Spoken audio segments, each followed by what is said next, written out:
Komisi Pemberantasan Korupsi menyatakan akan menetapkan tersangka dalam kasus dugaan korupsi penyelenggaraan dan pembagian kuota haji di Kementerian Agama. Sementara itu, tim Kejaksaan Tinggi Kalimantan Tengah menggeledah kantor perusahaan tambang atas kasus dugaan korupsi.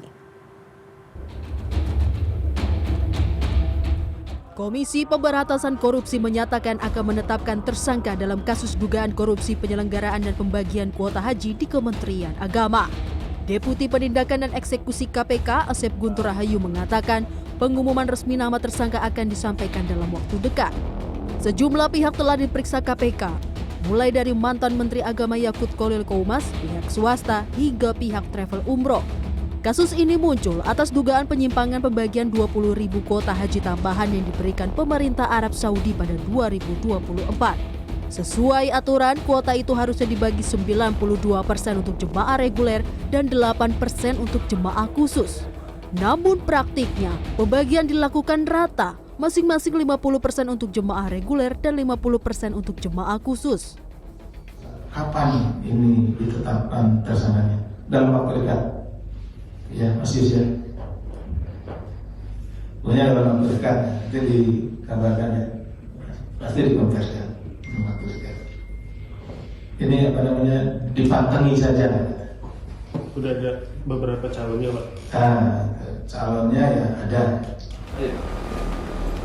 Sementara itu, 7 pria ditangkap petugas Direktorat Reserse Kriminal Khusus Polda Jawa Barat dalam kasus dugaan korupsi penyalahgunaan dana bantuan pemerintah untuk kelompok wirausaha baru yang ditujukan masyarakat terdampak COVID-19 di wilayah Karawang.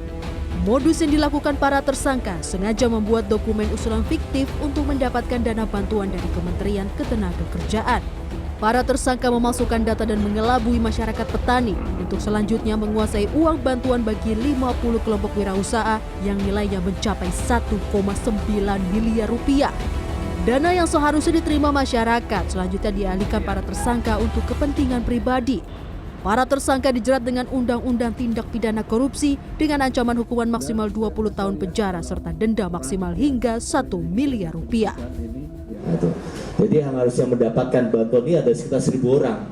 Tetapi akhirnya total hasil dari audit BPK itu 1,9 itu dikuasai, akhirnya dikembalikan lagi ke pengurus yang akhirnya dimanfaatkan untuk keperluan pribadinya. Penyidik Kejaksaan Tinggi Kalimantan Tengah menyita sejumlah alat milik sebuah perusahaan di Desa Tumbak Empas, Kecamatan Mihing Raya, Kabupaten Gunung Mas pada 9 September lalu. Penggeledahan dan penyitaan ini adalah bagian dari pengusutan kasus dugaan korupsi terkait izin usaha pertambangan dengan kerugian mencapai 1,3 triliun rupiah. Aspidsus Kejati Kalimantan Tengah, Wahyudi Eko Husodo mengatakan PT IM diduga memanfaatkan persetujuan rencana kerja dan anggaran biaya dari Dinas ESDM Kalimantan Tengah sebagai kedok agar komoditas yang dijual disebut berasal dari tambang resmi. Padahal sebagian besar hasil tambang ditampung dari hasil tambang masyarakat. Dengan luasan tambang segitu, dengan pabrik yang alat-alatnya lengkap, saya kira nilainya itu besar. Belum ada tersangka dalam kasus ini. Penyidik Kejaksaan masih melakukan pemeriksaan hingga mengumpulkan barang bukti lanjutan. Tim Liputan CNN Indonesia.